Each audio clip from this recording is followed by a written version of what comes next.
Every Republican president since Reagan has ballooned the national debt by the time they left office, and Trump's current budget proposal is about to do the same by adding trillions and trillions of dollars to the national debt for his incredibly costly mass deportation plans and tax cuts for the wealthy.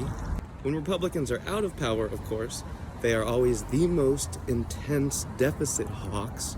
But then when they're in power, it's always a spending spree. That's because they recognize that the national debt doesn't matter. For all intents and purposes, we can totally just pretend it doesn't exist because nobody can collect on it. The US military would just pulverize anyone who tried, and the Republicans recognize this.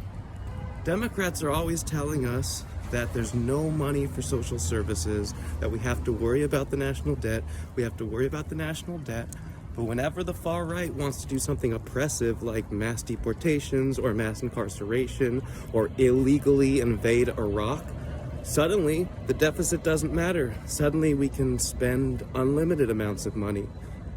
Oppression, they can always take out credit for.